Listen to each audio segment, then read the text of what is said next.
So a couple of announcements. I'm going to talk a little bit about Annabelle Seladoff. Sure. So tonight at 6:30 in the Granov Auditorium, Annabelle Seldorf will be giving a lecture. She's actually she's actually working at Brown right now. She's designing the renovation of the John Hay Library, and they're gonna extend study space, and they're gonna make a space for exhibition within the library. So that'll be interesting. And she mainly works with cultural spaces, gallery spaces, etc. So that's tonight at 6:30 in Brown. Oops. All right, so that's tonight. Tomorrow, Andy Cutler, who's a local entrepreneur, marketing guy who's trying to set up a new kind of project connecting Providence to Copenhagen, is going to come by and visit. I think, send out, tell me, remember what time it is, 2 o'clock in my office. Let me know if you're interested.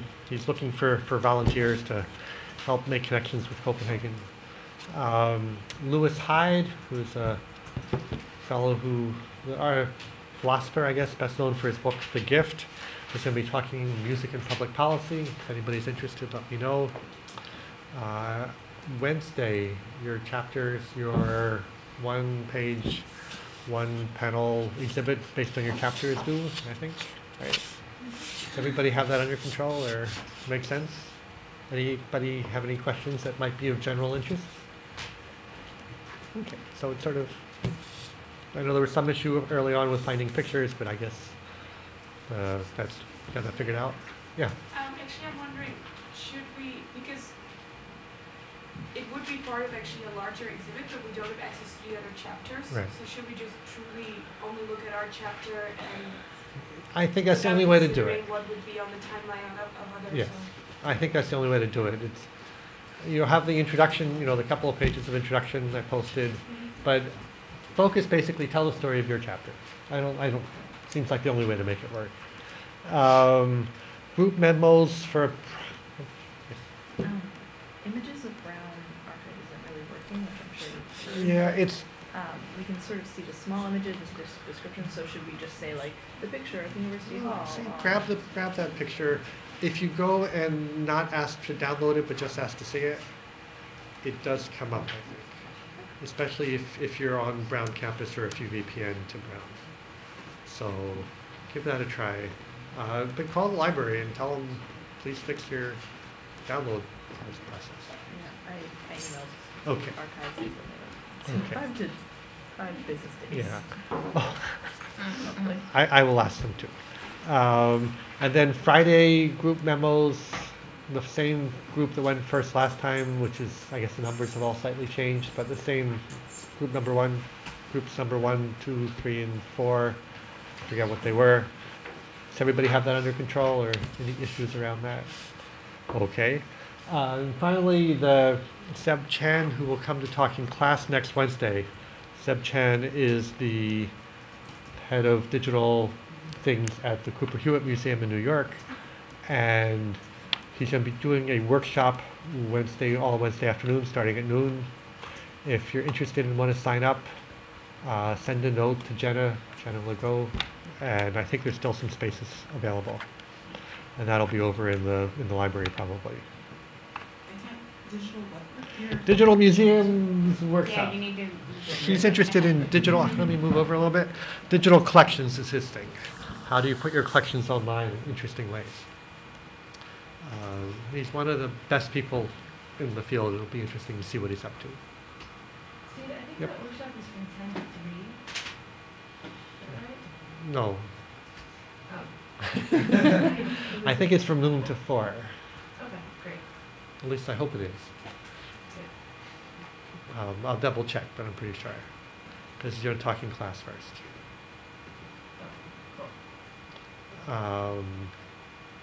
So that's all of the events. There's lots going on, of course. So this week, I'm going to finish off exhibitions a little bit, slightly rearranged from the schedule, but we'll be back on next week from the syllabus. Public programs, visitors and evaluation, and then how museums organize to make sense for visitors.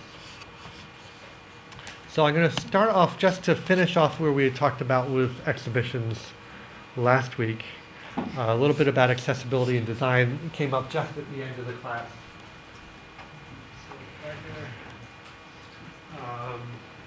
So I mentioned, and I posted to the Canvas site, the Smithsonian Accessible Exhibition Design Guidelines, which is online and is also on the site now. It's full of advice like this. I just took a couple pages. This may be 100 pages worth of advice. But some of it's about how you know, what kind of language you use. Some of it's about how you write. Some of it is about how wide the screen your panel should be. It's full of good advice that is true not only for people with, say, visual handicaps, as are the same for, but it's true for it's good advice for almost every kind of exhibition project that you might want to do.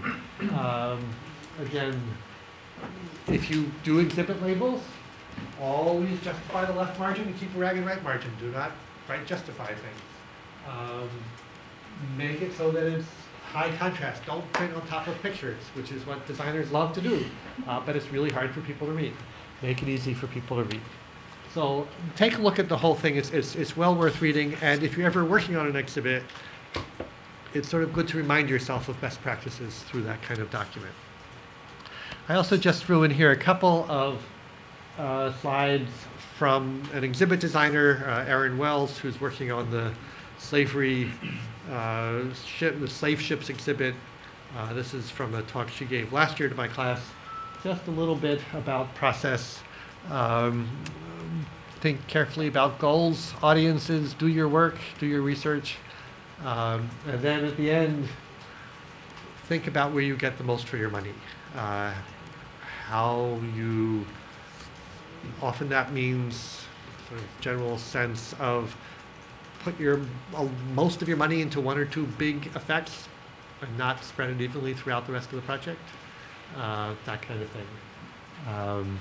And then there's a whole world out there, which I will not go into, but is worth thinking about and looking into, of things like the way designers think about images is it's not necessarily what pictures they have, but do you have the rights to them? Do you have a high enough quality scan? Half of the time of curators on exhibit projects is worried about getting the right resolution, which is way more resolution than you think when you're starting out. What looks good on the screen does not look good in print. And finally, again, a whole world out there of technical things that designers think about. How long do you want your panels to last? Are they going to be in the sun? Will people be touching them? Lots of options for doing graphics. That is something to think about. Finally, and I may have shown this before, but I thought I'd put it in one more time.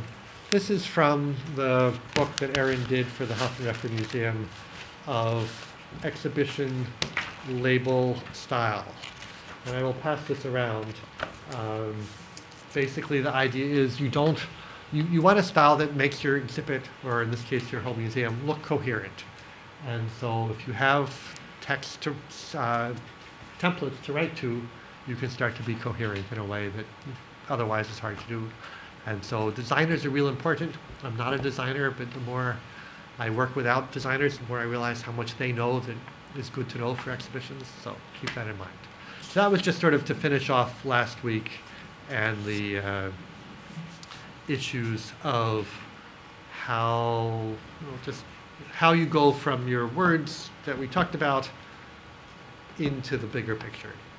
So I'm saying I'm going to start off with media, by which I mean not just media as in multimedia, but photographs and video and interactives, all the sorts of things that are in exhibits but are not part of what we usually think about.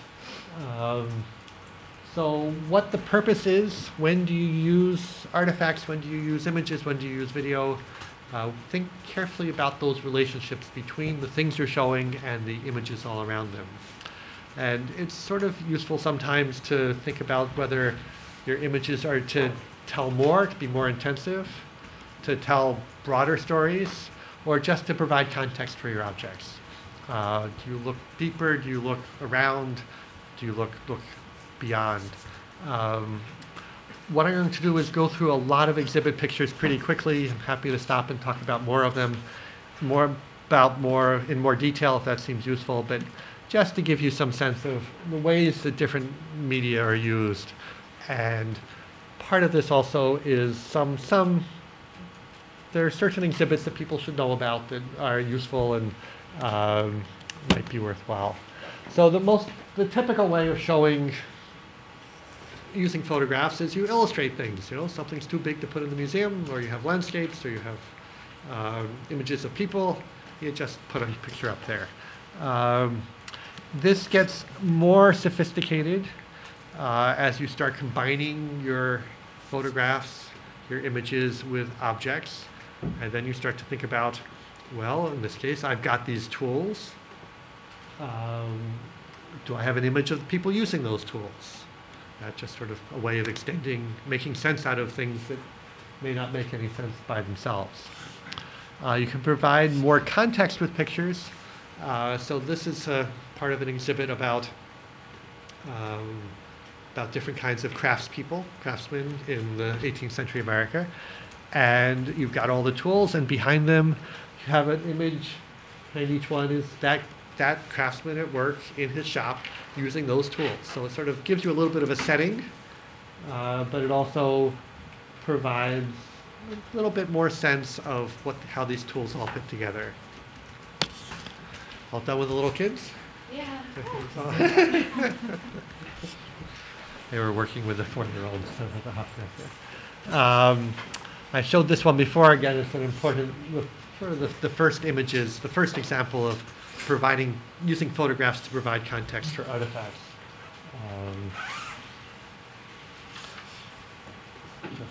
Here, you take pictures, you blow them up really big.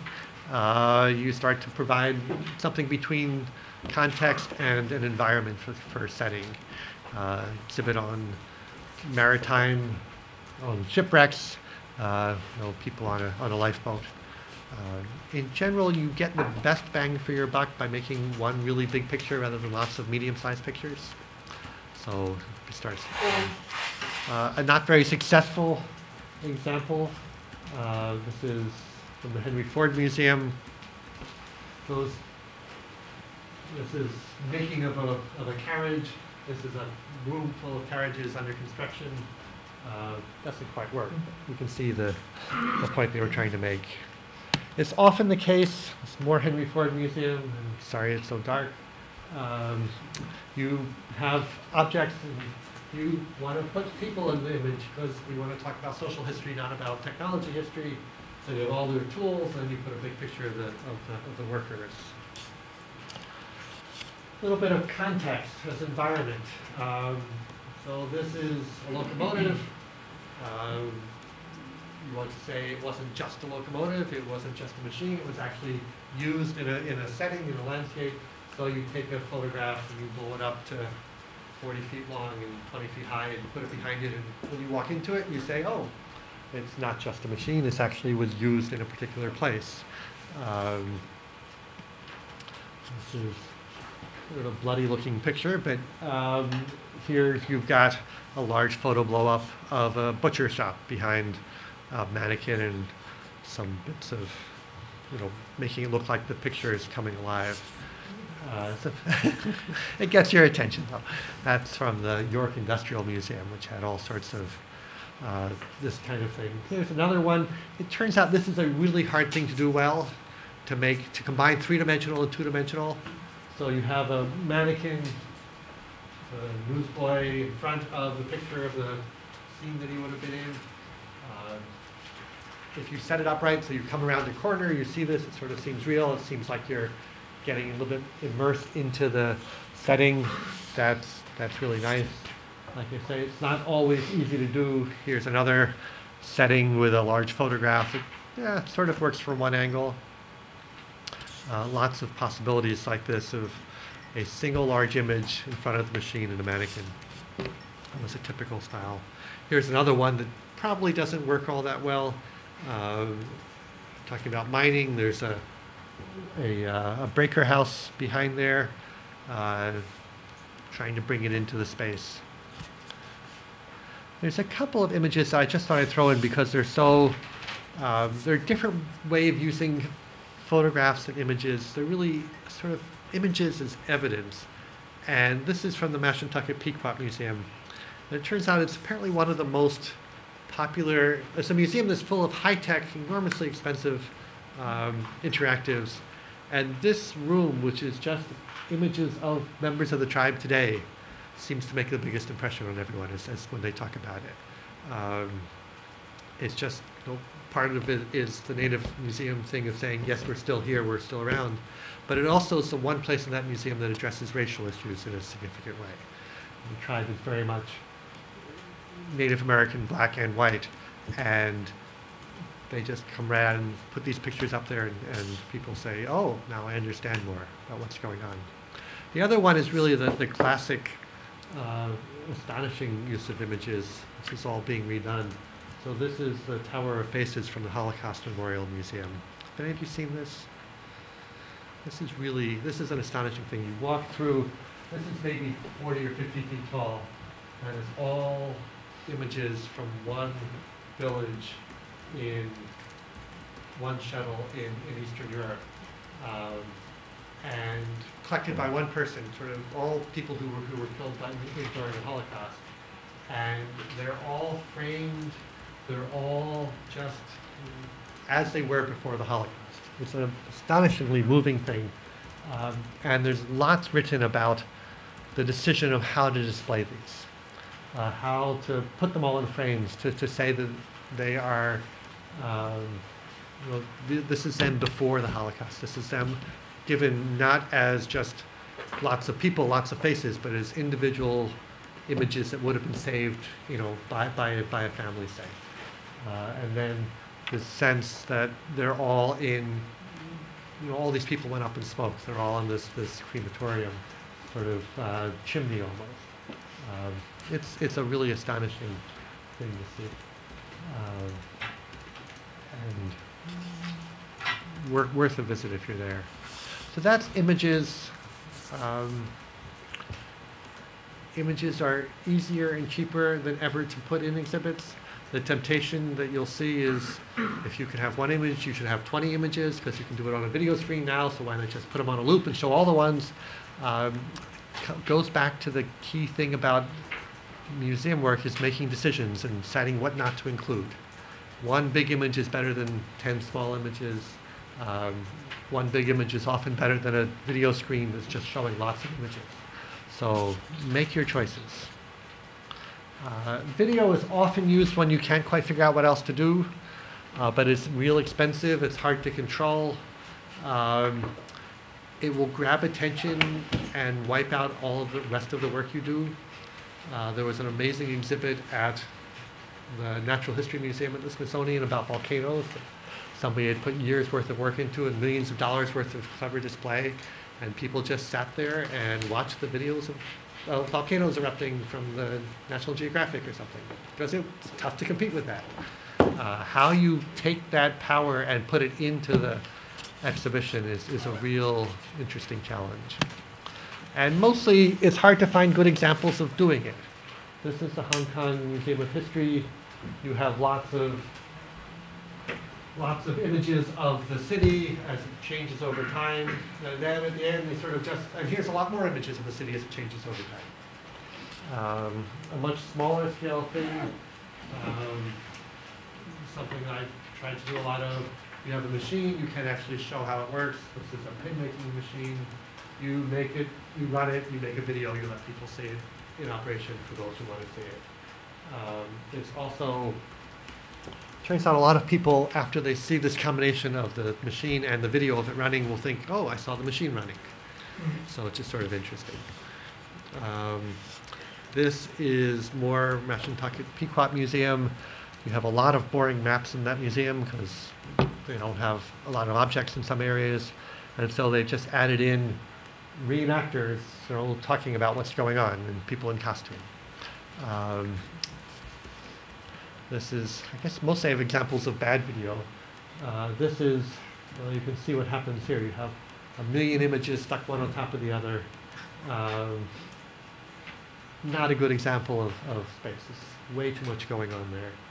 I don't quite know what the point of this exhibit is anymore. And even looking at the words, can't figure it out.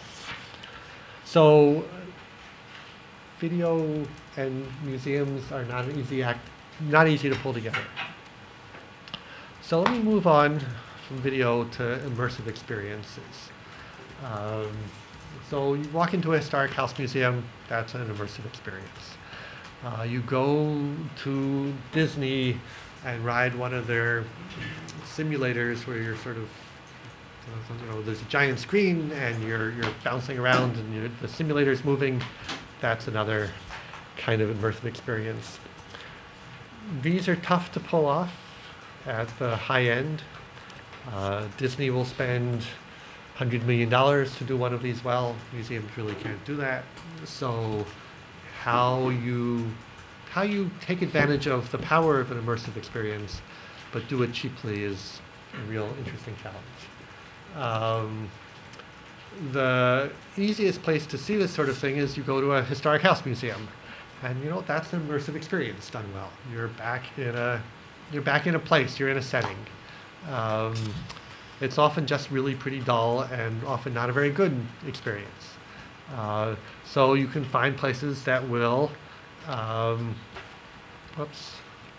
you add a person into it, and you add a little bit of, here telling a story.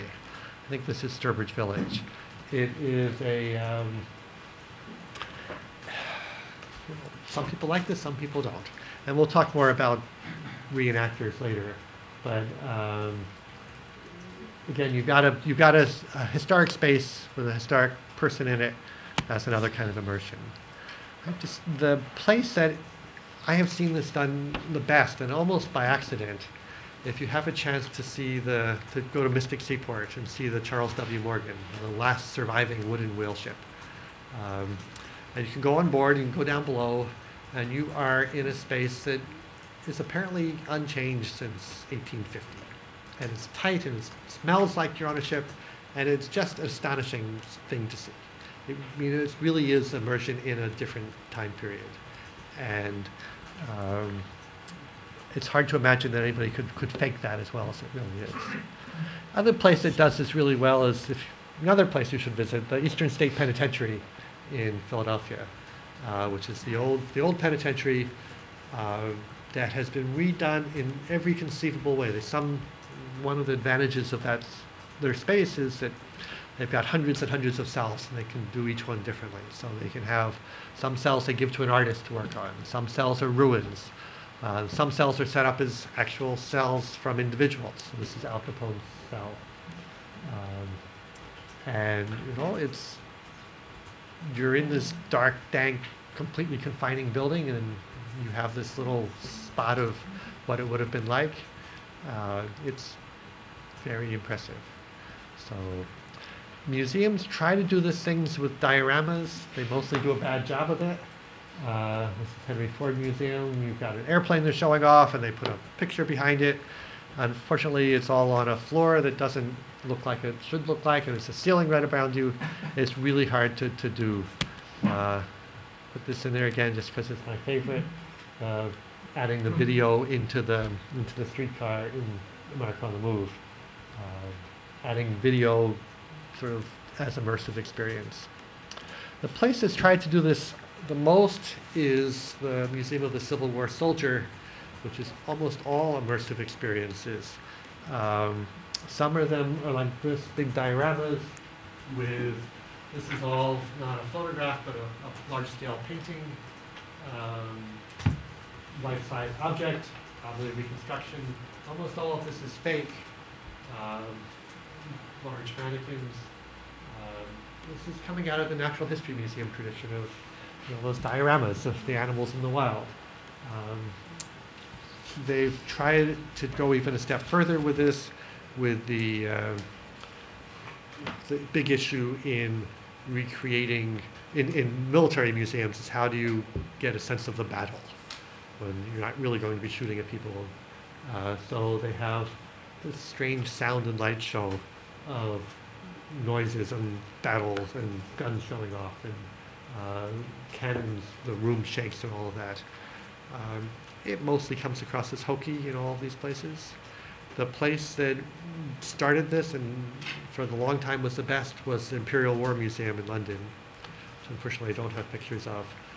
The Battle of the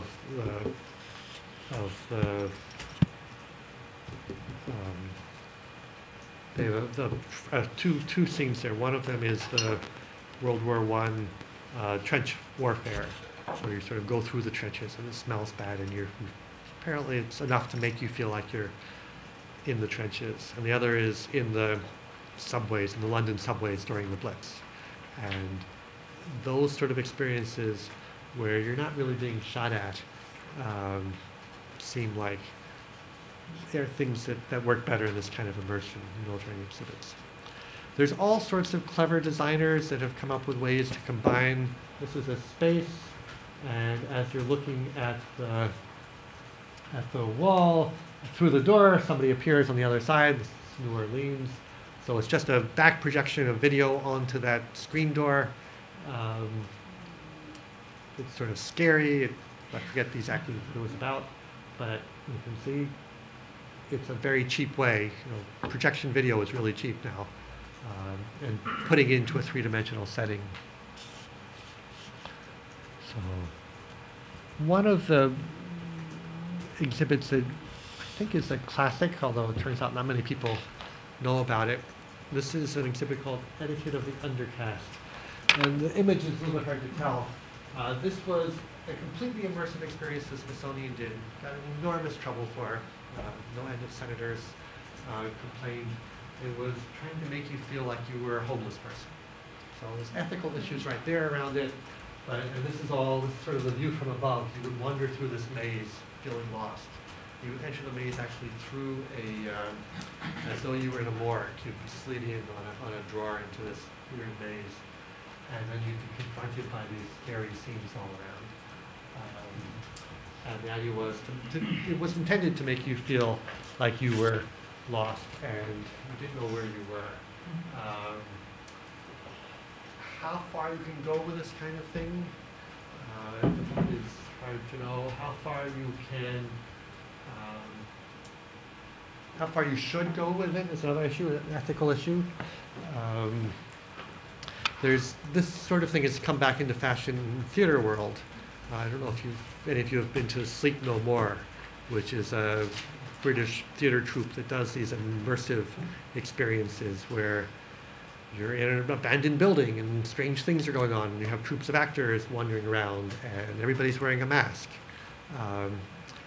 Tough to pull off well. Yeah. Does it make a difference how it's framed? If this was framed as an art piece, would it have been less controversial? Yes, and see, there's where the line between interpretive experience and art piece is getting thinner and thinner. This was done by a group called the Antenna Theater Company, so they thought of it as an art piece. It was presented as social commentary, which may have been trying to do too many things at once, maybe the problem with this kind of thing. It also may have just pushed too far and just seemed confusing. That's another line. It takes a lot to do this well. You would require a lot of people to explain what you're doing and help guide you through in some way. And that line in a museum is hard, in a big museum is hard to do that. It could be that in a small art space, it would be just fine. And so you do see this sort of thing work better in a smaller space. Just one or two more examples. Again, fancy back projections of, in this case, not video, but slideshows on the back of a door. Again, how do you take spaces, bring them to life, make them three-dimensional, make the visitor feel like he or she is involved with it. This can be done very cheaply. I showed this before the at-home exhibit at Minnesota. This is immersive in that nothing here is museum, can't be touched. The idea is you walk in, you sit down, you pick up the plate, you look at it. You walk into the bedroom, you can lie on the bed, things are projected onto it. you've got an immersive experience done very cheaply, but by putting the words and the stories hidden in the space. It can also be done very expensively. So this is back to my Indiana History Museum. This is a 5-story high atrium that's designed to look like you're in a limestone quarry. It's pretty impressive, but it's also millions of dollars spent to, well, some effect. It combines geology and labor history and social history all in this one huge space. And I guess it gives you a sense of scale of limestone quarries. And then the popular, lately popular immersive experience is lots of screens and dark rooms and everybody with an interactive. Sometimes they work, they're hugely expensive to do. So a quick take on interactives and immersive experience there. Sounds, on the other hand, are enormously cheap to do and to do. They're not easy to do well. But if you can add background sounds to an exhibition, you are suddenly bringing the space alive with another sense that is often a very valuable thing to do. So you can either be immersed in it, or you can have it as background sound, or you can just have performances and people's voices and lots of ways to use sound. It also is a way around some of the issues of for handicapped people who can't see. You can have a layer of sound that helps add another set of stories. Yeah. I was going to say, you can also use like binaural recordings to make almost like an immersive experience. It's just a Two ears. Yeah, basically it's like the actual microphones are placed on the ears of the person doing the recording, and they have a particular sort of shape to match what the human ear looks like. And when you actually listen to it, it sounds like you're there. Like in a sort of shocking way. Like, it's hard to explain unless you've actually experienced it. It is like uncanny. You feel like you're where it's being recorded. So it's like it is immersive. Like, if you feel like you're where it's being recorded. Yeah. So you wear earphones, and what you're hearing in each ear is designed to make it feel like it's coming from a certain place. Disney does this amazingly well. Mm-hmm. And it's cheap to do, but again, it's a specialized skill. But you can feel like you are in a place.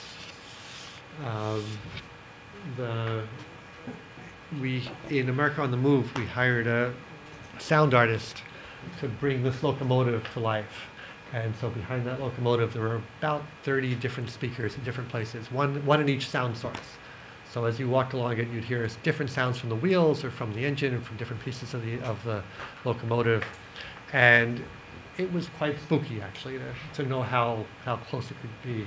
And then as you got up close, so throughout it, there's sound.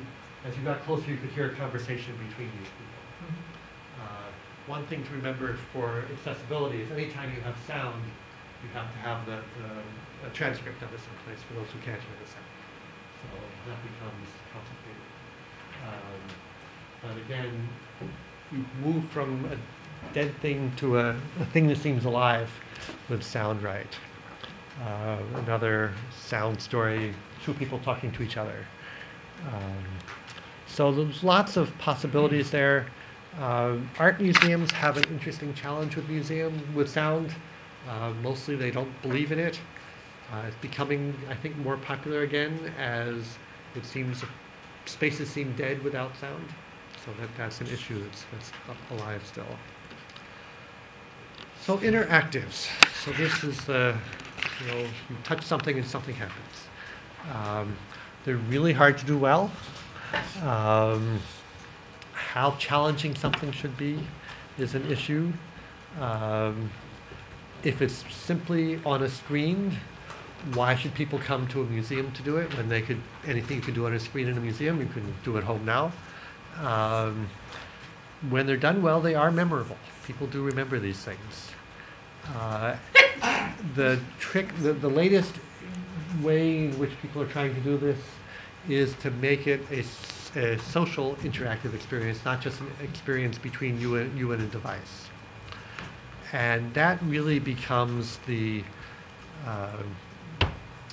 new challenge. How can you get a dozen people in a space to interact with your story, interact with your objects, and with each other all at the same time. Yeah. There's a really, really cool new one that the Cleveland Art Museum just did. Ah. Sarah gives life sends it out to everyone who's in that class. But it uses that technology that a lot of video games are having where it can like read your poses. Mm-hmm. And it will show you an art sculpture on one side and then it'll have you take the pose and it kind of measures and like when you get it, it like flashes something that's very That's exciting. nice. And so it's nice because it's something that's easy to participate in. Right. And you can ditch it really fast if it's not interesting. And it's not social in that only one person can do it, but You other can people watch kind it. of see it happening Yeah. and like watch it and it becomes like It's a really thing good. to do. It also gets away from so many interactives that are about using your fingers to do something. Yeah. How you can get people to move their whole bodies in the museum, especially kids, is a really interesting challenge. You want to figure out ways to really become, to use, to learn through the movement of your body as well as just by looking at things or touching things. And it can become physically immersive Yeah. too if you're taking on the pose. It kind Right. of taps into another. That's very thing. nice. Does it work? I think so. I mean, that's something we always try to, like, when educating kids, have them, like, physically Right. take a pose. You, like, remember it more than if you just look at something. Right. So what's the advantage of having a machine tell them when it's okay as opposed to the docent saying it's okay? I think it becomes more of a game, like the format, it looks more like games that people are interested in playing now. So I think like for the time period it's in right now, it seems like a very contemporary thing to do.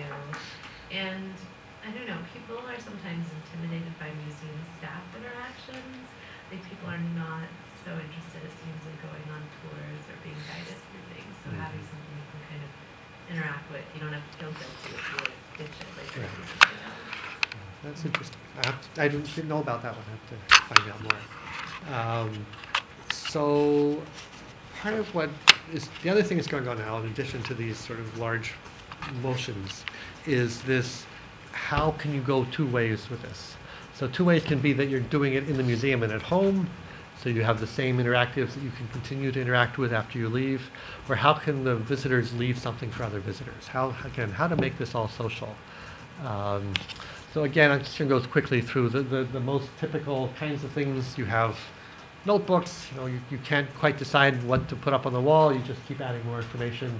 How to read an Indian map. Flip books here of more information about the objects. It turns out it's very difficult to make these that don't break within a couple of weeks, but just more information. A touch screen here that adjusts the main label in 4 different languages. Again, for big museums where it's a lot, or that will read it aloud for you. So just using this as a way to get more languages. When you have mannequins, why not have them talk to you or have them have a way of learning more about them? And then ways to explore more deeply. This is the new interactives done about a year or two ago at Fort McHenry. And so here's a way of understanding what those words are and what it originally looked like when that exhibit was, when Francis Scott Key wrote it. What did he change? You can sort of follow through. What did it all mean? Just an interesting idea. Not clear how you would do this any other way. So you're adding, giving especially kids a chance to not only have some motion, but to make some decisions. This is the simplest sort of interactive. Let kids play with tools, play with toys. Here there are punches, and you can take them and pound them with a hammer, and not sure you learn anything, but you have some fun. You can put your initials. I showed you this one earlier. Just letting kids open drawers or push something to get more information. Lots and lots of interactives are basically about hiding information and then letting kids find it.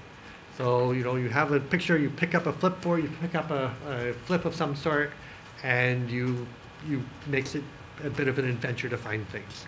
You put your hand into something and figure out what it is that's behind the wall. This is Disney. You have this device that you move. Here's a better view of, you can see things that are hidden inside of something. So you're just looking more closely. You're getting some secret information that you have to do some work to get. It's more fun if you have to do some work. This is National Archives, same idea. It's just a magnifying lens that you have to move this great big holder to, so you can look at close up at all these pictures there. Same sort of thing here. Explaining the Bill of Rights and what it means. You touch the screen and you can zoom in, you can see more closely. And it then tells you what it is, what it says in the fine print. You could do exactly the same thing with just having the thing printed out nicely, but a sense of exploration, a sense of discovery adds a whole lot. Again, if you do that over a large space, this is how does a locomotive work? And you can look in each of the various places and see bits of it come to life. So lots of possibilities. Can be as simple as this. This is sort of a hopscotch on the floor. You have to, go from one step to another. You start and you decide as a farmer what you're going to plant each year. And you just have to pick and choose, and I think you roll dice or something. But it's just getting kids moving through the floor. Opportunities to make a decision. The always popular Be a Curator exhibit. The curators think it's wonderful. So, you have to decide whether or not you're going to accept this thing. What is it, who made it? And you play a little game. These are generally not very popular. Another kind of decision. This is actually an appealing idea. I've yet to see it done well. Play this game to learn about Black life, working class life, working life. You have to make decisions about what kind of job you're going to get. What can you be?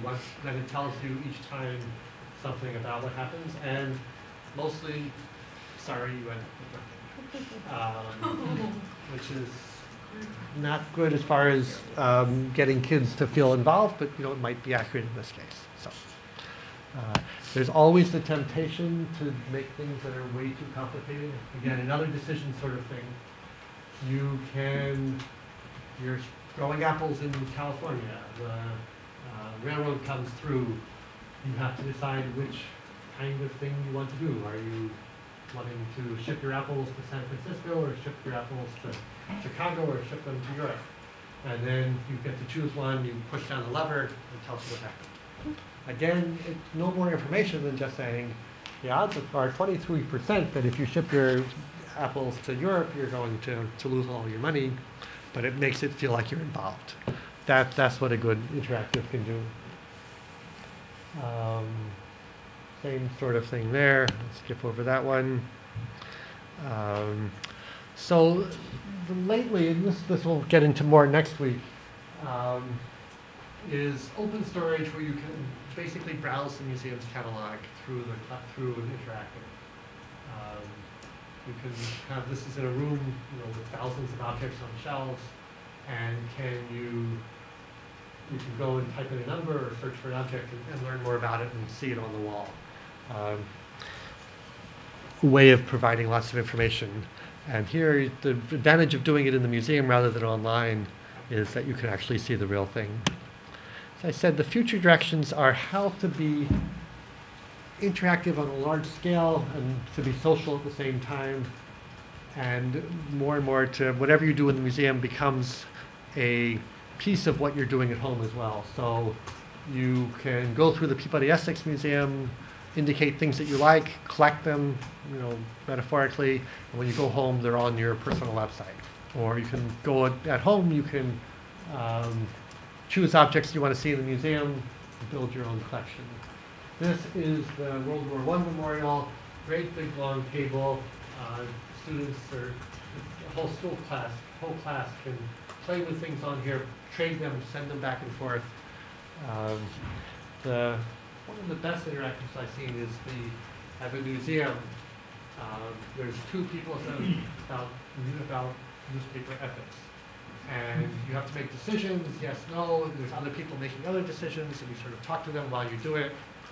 And these big tables seem to be the wave of the future right now. And you get to drag things around.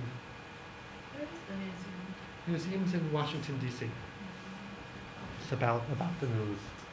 You watch the last one. So these are decisions you have to make, and somebody else is making other decisions.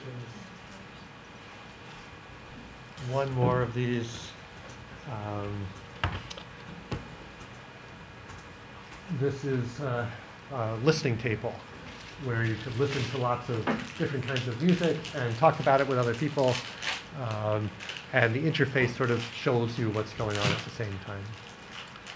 I think I'm going to stop there. I have public programs, but I'll save that for next week. So it is time to quit. Any questions or conversations or other examples I should know about of good things? I'll send some. Then I'd love to I'll see more send you- about that. I'll forward you the link that Great. Sarah sent us. It's cool.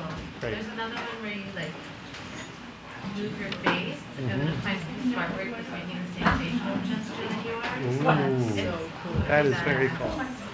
So Yeah. people would stand And then they have like another thing where you can like walk into this room and like digitally select artworks that interest you, or like you push one Right. and they're like tour ideas that are generated from that, like romance or like Yeah. something more concrete. So when you drag it onto an iPad Right. or carry the iPad with you and it directs you to places in the museum to look at it. So it's both interactive, but it takes you to like physical Yeah. objects. See, that's right. And you can do it in a group as well. Before classes, What would that say? Do you know who did it? the website that you sent us, link is it's not through the museum that we saw this thing, but just for it.